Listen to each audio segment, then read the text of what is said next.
बलौदा बाजार हिंसा मामले में इस वक्त की बड़ी खबर। संयुक्त कार्यालय की घटना पर पुलिस कार्रवाई में जुट गई है। एसएसपी ने इस बाबत जानकारी दी है।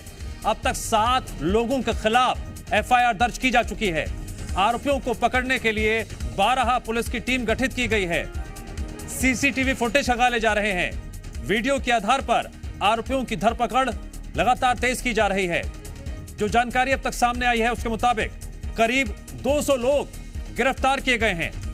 आरोपियों से पूछताछ की जा रही है ताकि उनके अन्य सहयोगियों और जो लोग हिंसा के वक्त मौजूद थे उन्हें चिन्हित किया जा सके।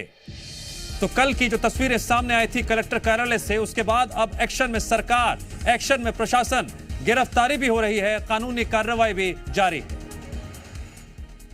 छत्तीसगढ़ के बलौदा बाजार में तनावपूर्ण स्थिति बनी हुई है। पुलिस ने हिंसा और आगजनी के आरोप में कई लोगों को हिरासत में लिया है और उनसे पूछताछ की जा रही है। सीएम साय ने मुख्य सचिव और डीजीपी से बलौदा बाजार की घटना की रिपोर्ट भी मांगी है। साथ ही सौहार्द बिगाड़ने वालों पर कड़ी कार्रवाई के निर्देश भी दिए गए हैं। तस्वीरें लगातार जो कल आपने देखी थी उसके बाद अब कार्रवाई की जा रही है। पुलिस के प्रशासनिक अधिकारी जानकारी दे रहे हैं कि क्या क्या अब तक हुआ है। दूसरी तरफ रिपोर्ट भी मांगी गई है। पहले यह भी जान लीजिए बलौदा बाजार में हुआ क्या था। 10 जून को 7 से 8 हजार प्रदर्शनकारियों ने हिंसा को अंजाम दिया। गार्डन चौक के पास लगी पहली बैरिकेडिंग तोड़ते हुए भीड़ चक्रपाणी स्कूल के पास जा पहुंची, जहां एक बड़ा बैरिकेड लगाया गया था। यहां ड्यूटी पर तैनात पुलिस अधिकारियों और कर्मचारियों के साथ धक्का मुक्की की। पुलिस ने उन्हें रोकने की बहुत कोशिश की, लेकिन भीड़ हिंसक हो गई। पास में खड़ी फायर ब्रिगेड को आग के हवाले कर दिया। प्रदर्शनकारियों ने न सिर्फ कलेक्टर कार्यालय परिसर को नुकसान पहुंचाया, बल्कि नगर में लगे सीसीटीवी कैमरे, सिग्नल पोल, मुख्य मार्ग में खड़ी गाड़ियों को भी आग के हवाले कर दिया। तहसील कार्यालय में भी कई 4 पहिया और 2 पहिया वाहनों को आग के हवाले कर दिया गया। कार्यालय में आगजनी की वजह से कई दस्तावेज खाक हो गए। हिंसा की वजह से शहर में धारा 144 लागू की गई है। 16 जून तक बलौदा बाजार नगर पालिका क्षेत्र में धारा 144 लागू की गई है। बलौदा बाजार हिंसा मामले को लेकर तेजी से जांच की जा रही है। सीएम विष्णुदेव साय ने मामले में संज्ञान लिया और सीएम हाउस में बलौदा बाजार हिंसा पर हाई लेवल बैठक बुलाई। बैठक में डिप्टी सीएम विजय शर्मा, अरुण साव समेत समाज के प्रमुख पदाधिकारी मौजूद रहे। इस बैठक में डीजीपी समेत कई और अधिकारी भी शामिल हुए। पुलिस का दावा है हिंसा सुनियोजित थी। 8000 की भीड़ में शामिल उपद्रवी पेट्रोल डीजल लेकर आए थे। दूसरी ओर एफएसएल की टीम घटनास्थल पर लगातार जांच कर रही है। सबूत जुटाए जा रहे हैं। रायपुर से 5 सदस्यीय टीम बलौदा बाजार पहुंची और मौके से सबूत जुटाए गए। मामले में कई आरोपियों को हिरासत में भी लिया गया है। तस्वीरें देखकर आप समझ ही गए होंगे हिंसा किस कदर चरम पर थी। घटना के बाद रात 1 बजे गृह मंत्री विजय शर्मा, राजस्व मंत्री टंकराम वर्मा सहित मंत्री दयालदास बघेल घटनास्थल पर गए थे। कलेक्टर एसपी से घटना की विस्तृत जानकारी ली थी। इसके साथ ही उन्होंने पूरे परिसर में हुई आगजनी सहित शहर का भी मुआयना कर नुकसान का जायजा लिया था। गृह मंत्री ने मीडिया से बातचीत में बताया, जो समाज से हटके काम करते हैं वो असामाजिक होते हैं। कानून सबके लिए समान है। दोषियों पर कार्रवाई की जाएगी। दुर्व्यसन का क्या है, भयंकरतम तोड़फोड़, आगजनी सब किया गया है। जाने कितने गरीबों की बाइकें जला दी गई। अब कल सुबह से वो क्या करेंगे। जाने कलेक्ट्रेट के रिकॉर्ड रूम में कितने लोगों की ज़मीन के दस्तावेज जला दिए गए। अब वो गरीब कल क्या ढूंढेंगे, क्या कराएंगे, क्या कर कैसे करेंगे। ये सब करने का, और पूरी बिल्डिंग जला दी गई। कितनी सुंदर सी बनी बिल्डिंग। बड़ी मुश्किल से चीज़ें बनती हैं भाई।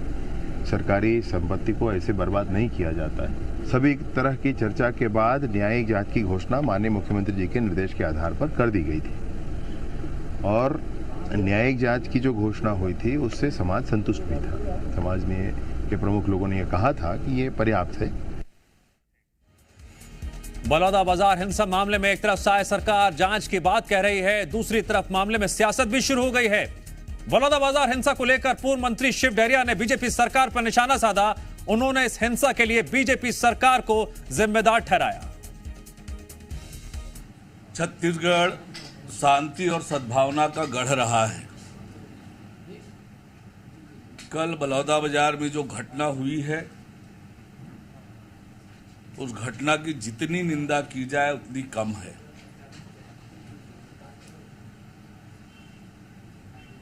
ये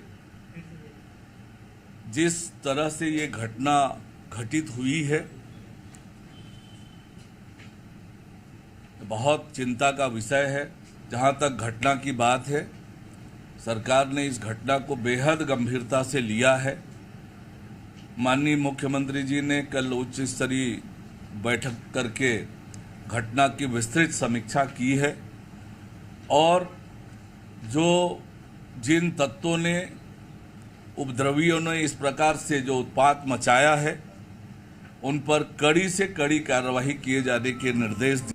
दुखद घटना हुई है और इस तरह की घटना होनी नहीं चाहिए, लेकिन इसके लिए भारतीय जनता पार्टी की सरकार ही पूरी तरह जिम्मेदार है। हम लोग पहले से ही कह रहे हैं कि प्रदेश में कानून व्यवस्था की स्थिति खराब होने के कारण इस तरह की घटनाएं कई जगह, अलग अलग जगह निर्मित हो रही है। शासन प्रशासन को मैं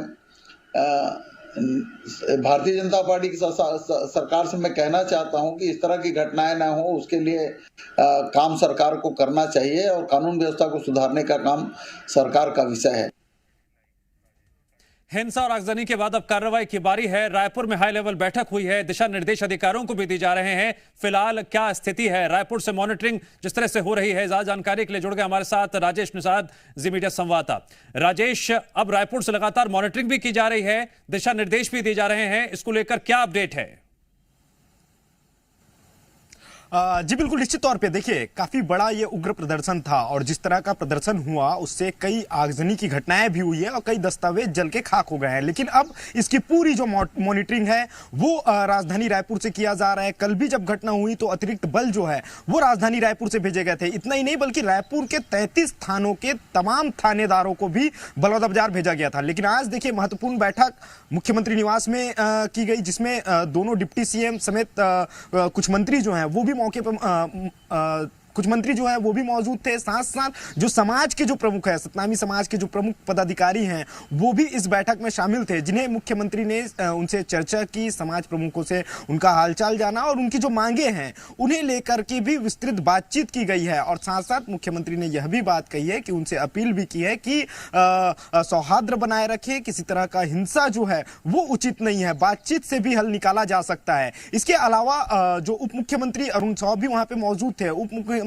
मुख्यमंत्री अरुण साव ने भी अपनी भी बात रखी है, समाज प्रमुखों से बात रखी है और साथ साथ उन्होंने यह भी बात कही है कि अधिकारियों को निर्देश दिए गए हैं कि सख्त कार्रवाई की जाए, जो भी दोषी पाए जाएंगे उसके ऊपर कड़ी से कड़ी कार्रवाई की जाएगी। और अब तक लगभग 200 लोगों को गिरफ्तार भी कर लिया गया है। देखिए खास बात यह है, इस पूरे घटनाक्रम की यदि हम बात करें तो उच्च स्तरीय जांच कमेटी भी गठित कर दी गई है।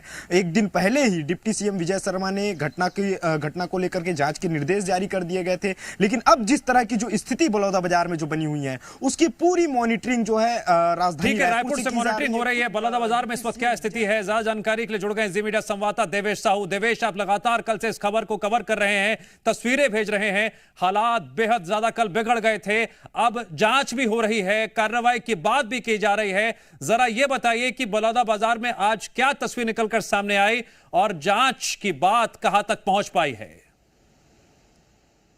देखिए, आपको बता दें वो जो प्रदर्शनकारियों ने कल पूरे कलेक्टर कार्यालय में संयुक्त कार्यालय परिसर को जो है अग्नि के हवाले कर दिया था, जला दिया था और जो परिसर में जो है गाड़ी खड़ी हुई थी उसको भी आग के हवाले कर दिया था। पूरे मामले में जो है गृह मंत्री ने जो है रात में जो है आग के पूरे मामले का जायजा लिया है, जिसके बाद जो है एसपी ने 7 FIR दर्ज किए गए हैं और 12 टीम बनाई गई है। जिले में अलग अलग जो है थानों में ये टीम भेजी गई है और पूरे मामले में जो है आरोपियों की जल्द से जल्द गिरफ्तारी की कोशिश की जा रही है। वही देखिए बता दें, घटना तो हो गई है, अब इस पूरे मामले को समेटा कैसे जाए, कार्यालय को फिर से कैसे बहाल किया जाए, इस पर जो है पूरा प्रशासनिक अमला लगा हुआ है लगातार जो कार्यालय के अंदर। ठीक है देवेश, जानकारी के लिए शुक्रिया और राजेश आपका भी शुक्रिया जानकारी देने के लिए।